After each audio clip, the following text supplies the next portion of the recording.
Bonsoir, ravie de vous retrouver pour ce live quotidien, un live de prise de conscience, de partage. Pour ceux qui ne me connaissent pas, je suis Julie Girard, coach d'affaires au service de la qualité de vie du dirigeant et de ses équipes. Et dans les conversations du jour, il y a un sujet que je peux retrouver régulièrement en entreprise, notamment quand il y a des équipes internes, c'est la notion de rémunération. Et oui, parfois j'entends, surtout en cette période actuelle où il y a une mobilité au niveau des équipes, des talents qui sont observés à droite et à gauche et des volontés de sortir de l'entreprise. Mais qu'est-ce qui fait que finalement l'équipe reste fidèle? Qu'est-ce qui fait que finalement l'équipe reste engagée? Le premier réflexe du dirigeant, c'est je vais apporter plus d'argent, je vais apporter une meilleure prime, je vais apporter un confort financier, surtout en ce moment dans la conjoncture actuelle, c'est un engagement qui est largement louable.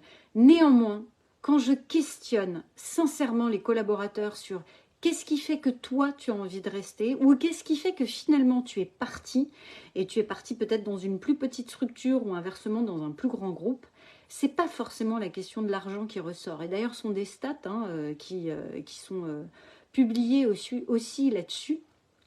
C'est bien souvent la considération, la reconnaissance et l'implication que l'on donne aux collaborateurs. Et ça, je trouve que c'est vraiment un élément clé dans le pilotage entrepreneurial.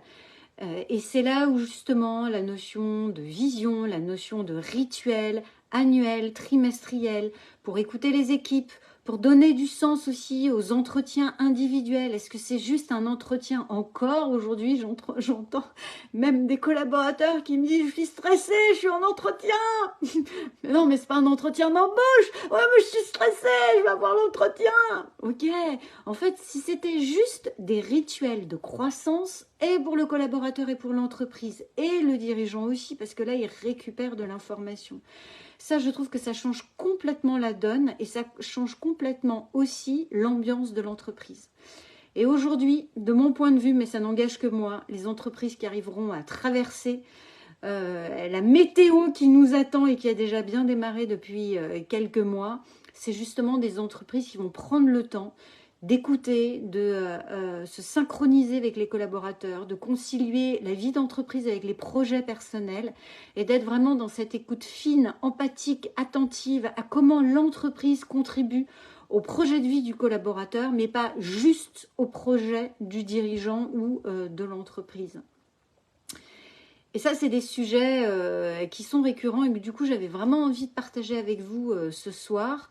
Parce que, voilà, sortir de, bien sûr, on est bien d'accord, une entreprise se doit d'être rentable, de dégager de l'argent, d'être sur un système sain. Et bien sûr, tout le monde a envie d'avoir plus d'argent et ce n'est pas le seul levier de motivation pour fidéliser des équipes. Je serais curieuse de lire ce qui, vous, en tant qu'entrepreneur, dirigeant, vous tient à cœur dans la fidélisation des équipes. Voilà, je serais ravie de partager vos feedbacks, vos expériences, vos commentaires à ce sujet. Encore un grand merci du temps que vous prenez pour vous arrêter, pour écouter, vous dire tiens, intéressant, ça vient résonner quelque chose chez moi et surtout, je vous le souhaite, de mettre en place des actions au service de votre entreprise et de votre qualité de vie. Je vous souhaite une magnifique soirée et je vous dis à demain. Bye bye.